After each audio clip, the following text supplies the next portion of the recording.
So we have a little bit I'm of good. news. Well, and by the way, I mean, my phone was just like, meh, meh, meh, meh, meh. So yeah, John Bolton was indicted. Now, again, you and I said last week in the great ham sandwich line that a grand jury will indict a ham sandwich, but this looks a little more troubling than a ham sandwich. So, former National Security Advisor, former scholar at the American Enterprise Institute, former ambassador to the United Nations, former Assistant Secretary of State, former Undersecretary of State, John Bolton was indicted, and looks not great for him. Yeah, I mean, you give that long introduction of all the formers because he should know better. And just as the news was breaking, there are all these clips of him being like, "If I did that, I'd be in an orange jumpsuit." I mean, look, there are plenty of people that someone said to me, some were obviously like everyone's texting or going blah blah blah, and someone said, "I'm not saying he deserved it, but," and I said No. he deserved it any more than anyone else who's done this has deserved it. Not everybody that deserves it gets prosecuted. No, look, we talked about this. We talked about this last time when I said, look, I know people who brought home classified information and got a slap on the wrist.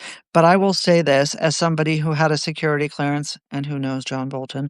A, John Bolton should know better, and B, never in a million years would I have taken a classified document, whether it was in the safe in my office or in our offices or in a secure facility, and put it in a folder and taken it home.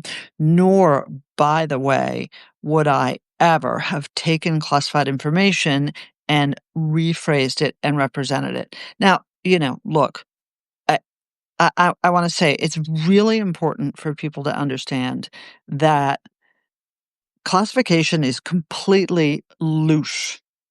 Oh my goodness, I haven't seen Gina Abercrombie Winstanley's name in a really long time. Hi, Gina. Hi, Gina. Uh, there's a lot of overclassification. There's stuff that's classified that shouldn't be. But that being said, that's not what we're talking about. And folks, I read to Elise the Washington Post story, which really tried to distinguish between the Trump prosecutions of Letitia James These political prosecutions, and payback, Comey, Adam Schiff, that kind of stuff. Yeah, this is different. How about you're asking, is the onus on the prosecution? For sure. And, look, in America, thank God, people are innocent until proven guilty. And that goes for people you like and people you can't stand. But you do need to be careful. And I will say that, look, when you spend a lot of time in government, especially in foreign policy, where you see a lot of classified material, there's no question that you talk a lot about things that are classified, right? Because that's what you have to talk about. Are the Chinese exporting things they shouldn't be exporting to states that sponsor terrorism? I don't know, like Iran. Of course they are, right? And so people who have a security clearance know that that's happening. They know what's going on. And on top of everything else, they need to talk about it. They need to talk about it with their colleagues. They need to talk about it with outsiders, and sometimes they need to talk about it with foreigners as well. So it encourages a certain loosey-goosey attitude towards classified material.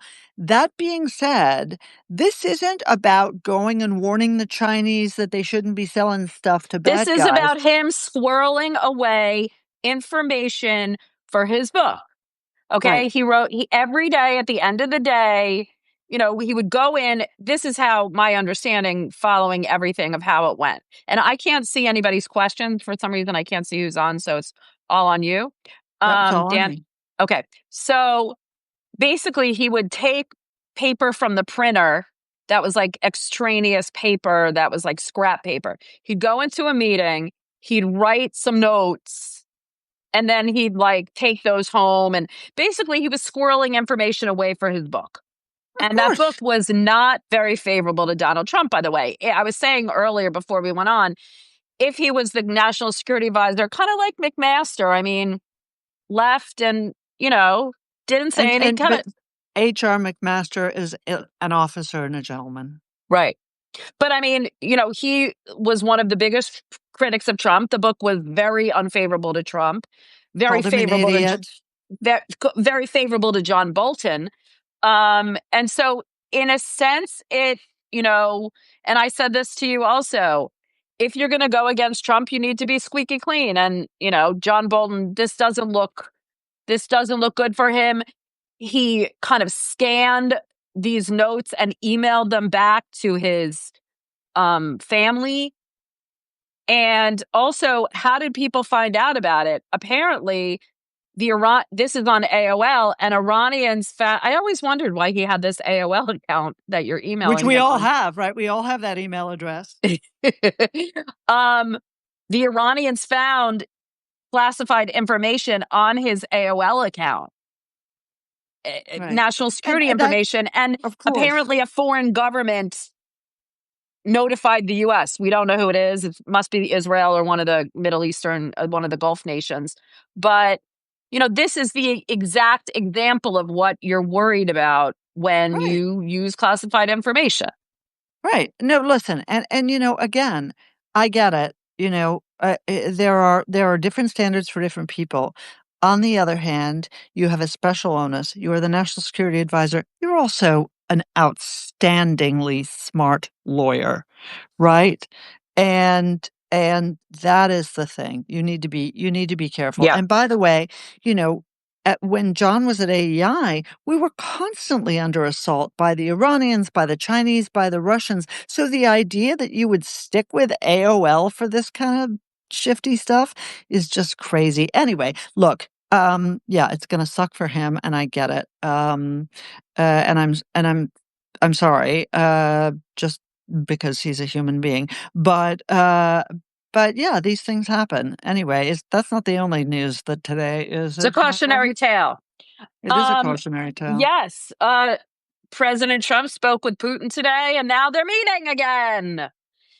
Very coincidentally, after President Trump is meeting with Zelensky, tomorrow? And is talking about sending Tomahawk missiles to Ukraine. Now that he's done with the Middle East, he's moving on to solve the Ukraine, which has been the hardest. And now, all of a sudden, Putin calls up and says, let's talk.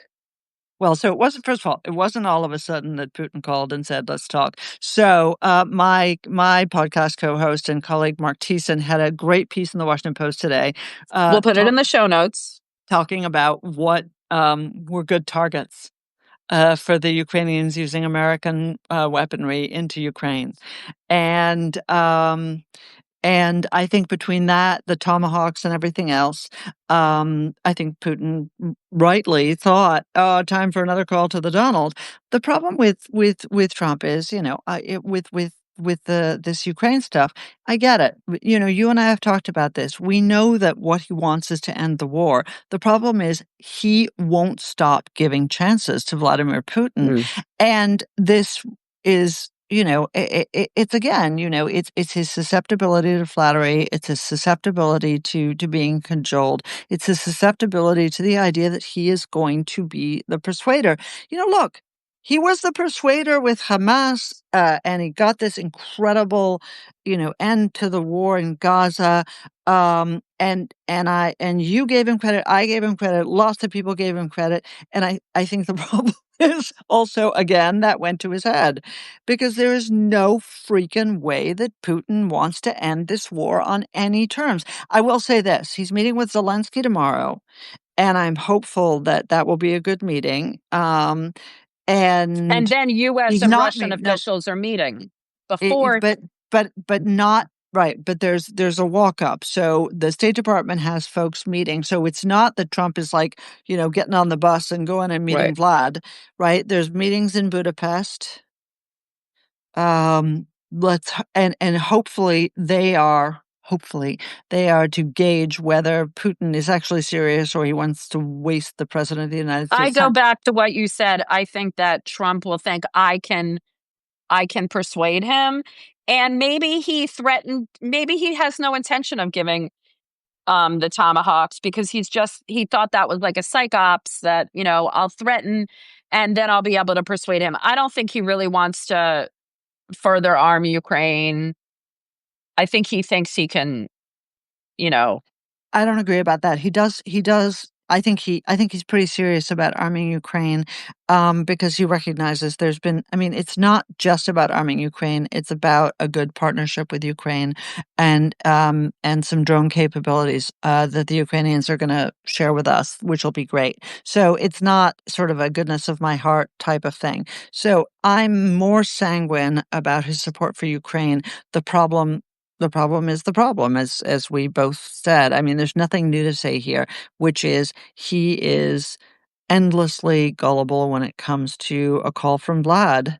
I told you I absolutely adore this account on Instagram called they're called Puppet Regime, but I think their Instagram name is The Real Puppet Regime. But it is Is that as if Ian Bremmer? N oh, no, no, no, no. It's fabulous. Really, guys, go and have a look at it. You will laugh out loud, and this is not some middle-aged lady sending her kids reels, which I'm sensitive about. Um, I just sent Elise one too. Oh That my was god. funny. It was funny, I know. Well, anyway, but it really does capture the vibe between Putin and Trump, and also a whole variety of other leaders, including Xi Jinping. It's hilarious. Go and look at it. I'll try and send you a link for the show notes. We'll find it. Okay, so this morning I had a great talk. If you missed it, we'll also send it along with Elliot Abrams on Venezuela. Elliot is currently at the Council on Foreign Relations, dealing primarily with the Middle East. He was Deputy National Security Advisor to the George W. Bush administration, dealing with the Middle East. But in the first Trump administration, he was the U.S. envoy to Venezuela. And Not so we not two, but four. for Venezuela. Sorry. Mhm. So we talked about these recent developments. As we know, over the last few months, Trump has been launching strikes against Venezuelan boats that he claims were drug smuggling boats. But this is ramping up this U.S. approach towards Venezuela. Now, he said yesterday that he's authorized covert operations by the CIA in Venezuela. We had some Right. former There was CIA a leak analyst. about that. Yeah. Well, but, I mean, you don't confirm that you've launched covert operations. It's kind of weird. Anyway, apparently there is a covert finding. We don't know what the covert finding is, but talking with Elliot, his presumption as that, yes, this is about drugs and, the drugs that are coming, but we know that most of the fentanyl comes from Mexico. It is about drugs, but it's more about regime change and getting rid of Maduro. Donald And Trump, neocon. yes, and more of this kind of looking at the region, looking at what a democratic Venezuela could do, not just for the hemisphere, but for his own legacy. And What was bumped up Elliot's take on by this? By the way, you saw the news, right? That the admiral in charge of our operations in the Caribbean just stepped down. He no. was so just happened about half an hour ago. Uncomfortable with what my colleagues suggested were extrajudicial killings. Well, there is a lot of questions about who these targets were. The administration has, which a lot of things that they're doing right now, they're, making very bold claims with publicizing zero evidence of, these targets or who they are. And, there even Republican lawmakers are questioning the legality of it. So it's not just What did Elliot Democrats. say?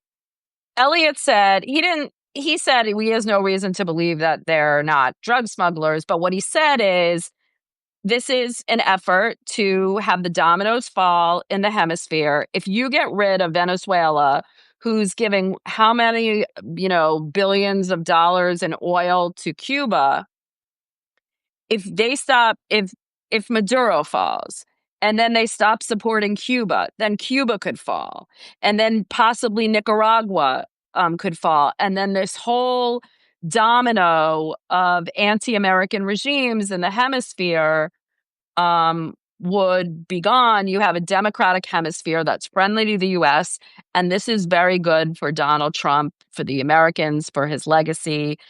And he says that Also he for thinks that, us.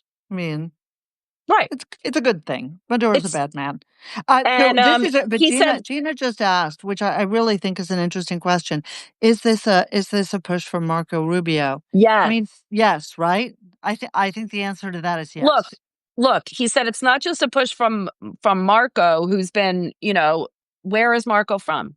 Florida, the So free it's state of not just Florida. Marco, but the great state of Florida is also where his chief of staff, Susie Wiles, is from, Right. and Rick Scott. And so there's a whole cabal of people that are pushing him. And who's losing? Rick Grinnell, the envoy, who was trying to negotiate this deal with Maduro for, oil, minerals, rich minerals, more of like a diplomatic solution. And basically, Rick was told, stand down. We're not negotiating with Maduro anymore. And now it seems as if the administration is working with the Democratic opposition in Venezuela. The And they Nobel Peace Nobel Prize Peace winning. Prize winner who dedicated um her award to Trump and has been calling for him to end this war by Maduro on her country. And it's interesting what Elliot said is that when he was the envoy for Venezuela, they wanted to get rid of Maduro, but usually when you have these regimes, the military will turn against whoever it is, the dictator. Right. Right. But in this case, they wouldn't. Well, And I mean, they've taken over the economy. right. So now, over the last few years, there's been more, um, you know, outreach to people in the military. He thinks a lot of what Trump is doing is psych ops because this could be just sending this message to Maduro and to those around him that Maduro is going to fall and you don't want to be like Bashar al-Assad and you don't want to be like Mubarak and you know what I mean? Jump ship now. Right. And the message is the U.S. can help you. The U.S. can help economically. The U.S. can help take your place among the democracies in the region. Hmm. And so it's reaching out to business people. And so trying to, put out the word that Maduro's days are numbered. And it's better to put their lot in with the opposition and with the U.S. It's very interesting. So let me add a few factoids about Venezuela, which I think are really important. Obviously, all from the Danny Pletka prism of what I care about, which is not Latin America. The Venezuela has become one of the most important entrepôts, most important liaisons for the Or, Iranians, hmm right? For the yeah, Iranians and for Hezbollah. hmm A Venezuelan passport has become one of the most important peace tools in the hands of terrorists because the Interior Ministry in the Maduro government has been handing off passports to Islamist extremists of the Sunni and Shia variety. There years ago, and this I'm operating on pretty old knowledge on this one. Years ago, we had suspicions that the Iranians were actually involved in some uranium mining in Venezuela, which we all know what that's about. And then, in addition, of course, how are Maduro and company making money? Venezuela was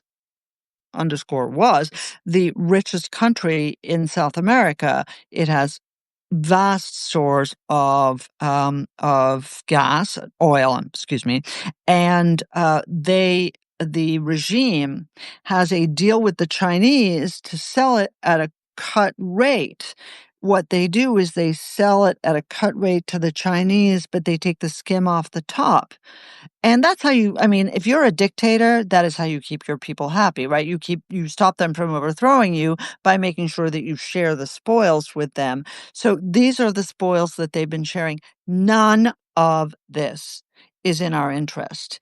And the Biden administration very sneakily, it's not covert, it's very sneakily Hmm. allowed allowed energy investments in Venezuela and allowed them to sell oil to the United States because they wanted to keep the price down, right? It was the same as what they were doing with the Iranians Well, because they're they wanted to still keep the doing price it, down. aren't they? So actually, that's a really good question, and I I need to think they ask are. Stephen. I Frigatoni.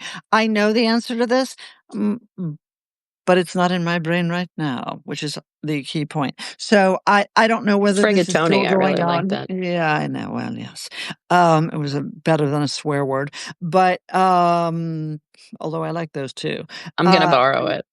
Please serve yourself. But I don't know the answer to that. But I do know that in the Biden administration, they changed the general license for Venezuela and allowed special licenses that continued to enable the export of Venezuelan oil to the United States, and that was all with a view to the election. So all So sort my of naughty, question naughty. is, and Elliot was saying, like, again, it's about the cartels, but he says he doesn't even think this Trent Agua is really the, main cartel that's working um, with Maduro. He thinks it's the other cartel whose name is escaping me.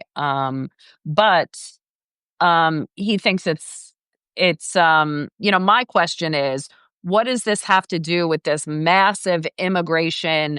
Trenta Agua is invading the United States, and that's what all these immigration raids are. And he actually was kind of negative on what they've done with a lot of these Venezuelan immigrants. Venezuela is having one of the biggest, he said Venezuela is actually the biggest refugee country that's sending the most refugees overseas. And, the US canceled TPS for 600,000 refugees, temporary protected status. And now Venezuelans are all part of Trenta Agua. And this is like, now we're being invaded by Venezuelan migrants. And this is part of the crackdown on crime.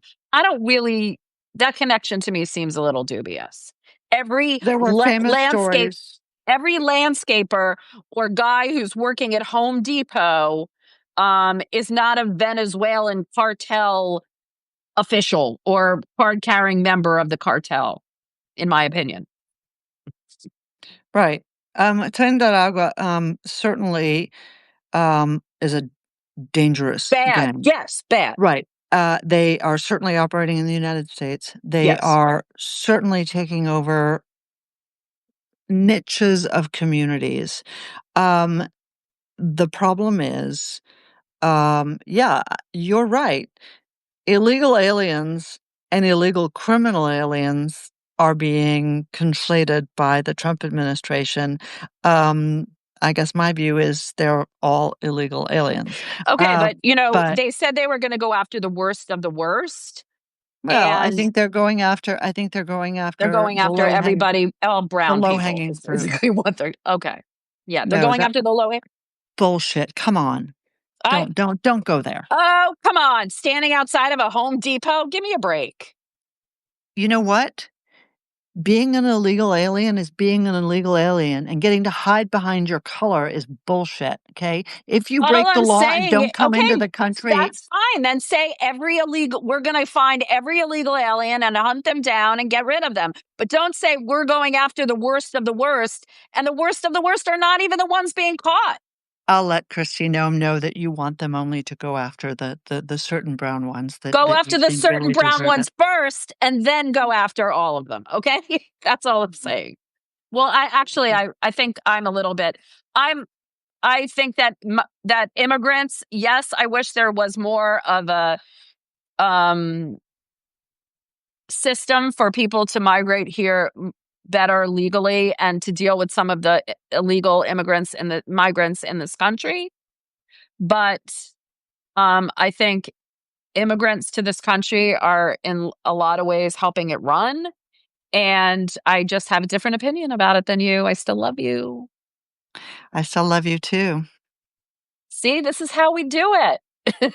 This is how we do it, people. Okay, let's move Grace, on. I have a lot of heart, and also I waited in line. Sorry, I had a She green card did. for more than She 20 did. years, and my parents waited in line, right? And their ancestors didn't get into this country, and they didn't come here illegally. I have plenty of heart, She right? does have plenty of heart.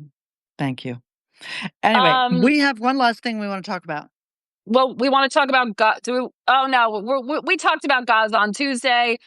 Just quickly, I think it's for all those people, and I think we said it the other day, that were so concerned about the Palestinians. Well, now Hamas is back in charge and killing Palestinians who they feel were collaborating with Israel or against them. And so, what are you only care about Hamas? Where are the protesters against, Did you see what Mamdani's Hamas interview? is doing? Yeah, I Did you did. see Mamdani's interview? Yeah. He thinks Netanyahu needs to be arrested, but has no opinion about Hamas. Or whether Hamas should lay down its arms. What a treasure. Lucky I New just Yorkers. look, I think again, just to put the finest point on it, and then we're gonna move on. Until you decide how you're gonna disarm Hamas, who's gonna run Gaza, who's gonna run this stabilization force, this peace deal is phase one. And I'm sorry, it's very short on details of what's going to happen next. And I really hope the administration stays engaged on this issue. I do I fear too. they won't.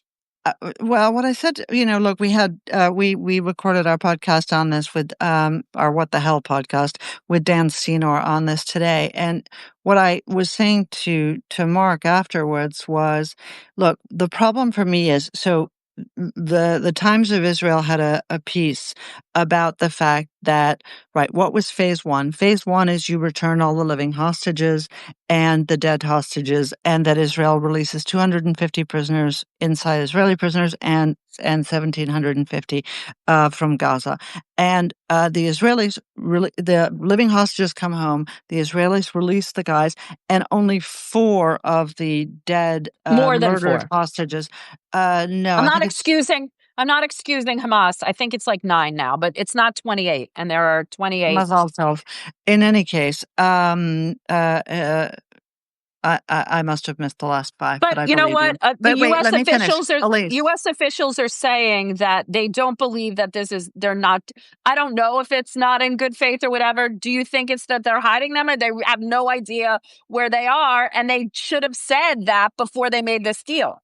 give me a fucking break, I'm okay? just This asking. is Well, so this is what I was about to say. This is Hamas, okay?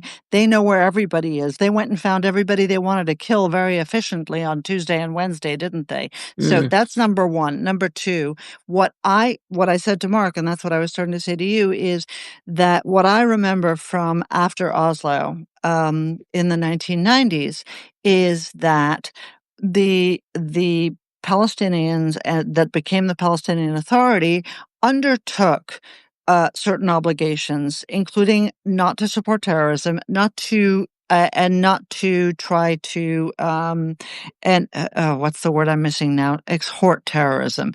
Not to try to Incite? incite. Thank you, incitement, and not to incite. And the State Department was required to report to Congress when, in fact, the PA engaged in this behavior. Right. So what did the State Department do when they started engaging in that behavior because the deal was more important to them? We have to protect the process. We have to protect the peace. We can't.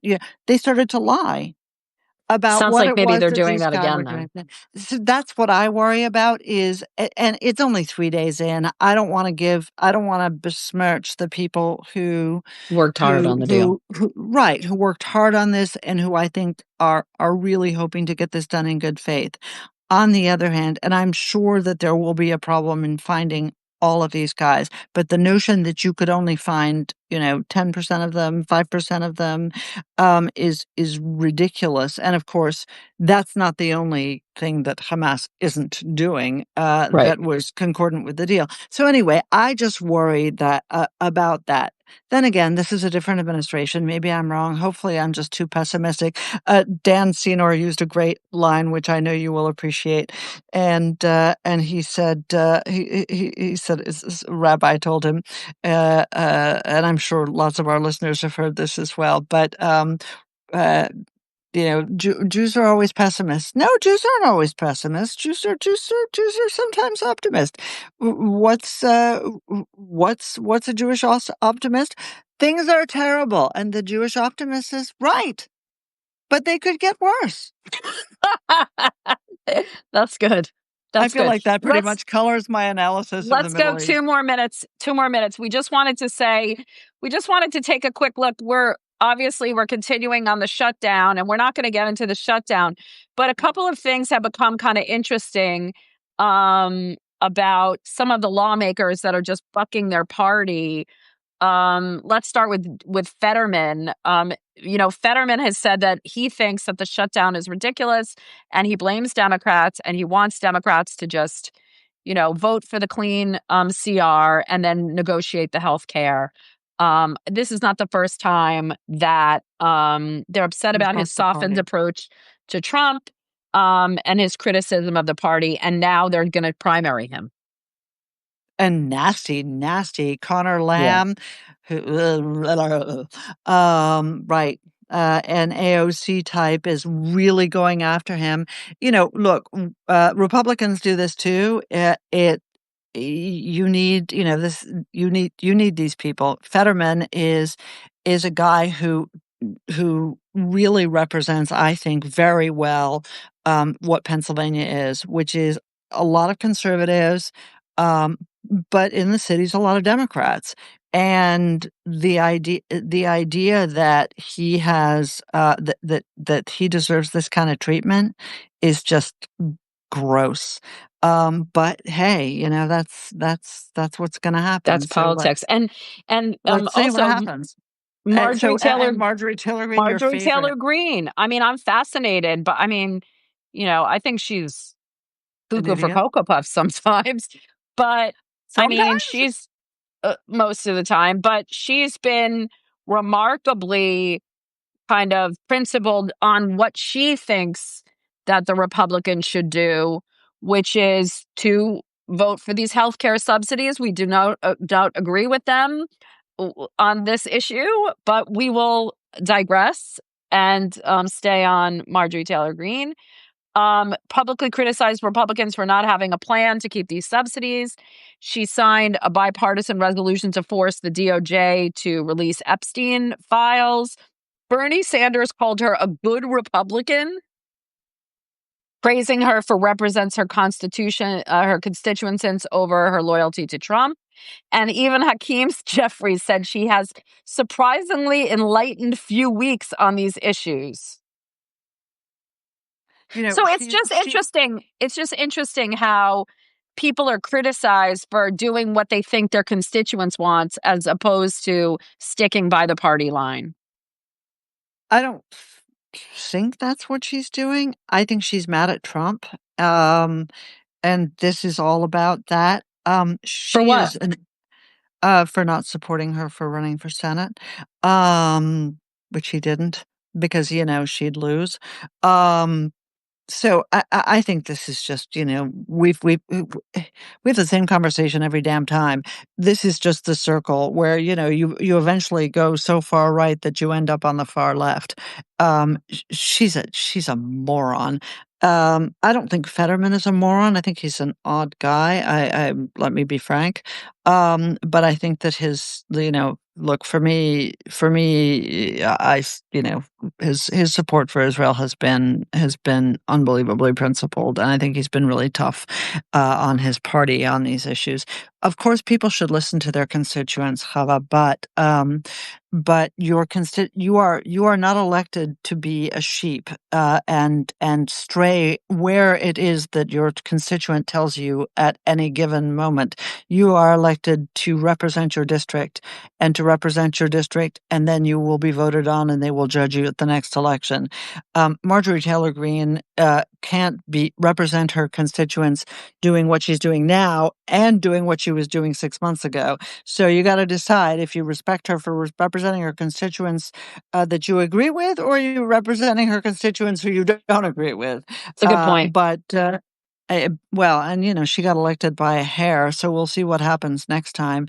But yeah, anytime somebody says to me that a member of the other party has praised them for being not a ringing endorsement for reasonable. re-election. Bingo. I think, and we've mentioned this before, and we're going to close it. But I do see you're going to see people from the far right and the far left kind of going so far that they do a semicircle and they're holding hands together soon. Tucker Carlson, Bernie Sanders, and AOC, and what's that woman's name who I can't stand? Lauren Boebert. No, that's another one. Laura Loomer. No. Elise Stefanik. I love her. You love her. I love all women named Elise. Okay. Anyway, you guys don't care, but the bottom line is they all have the same policy. And which is anytime you see that, which is that they're rabid anti-Semites. And as far as I'm concerned, screw them. So with that, Labbit family motto. We're not telling you what that is. You have to be part of the Labbit family. Throw us off the air. All right, everybody. Thank you so much. We'll see you next week. Bye-bye. Ciao.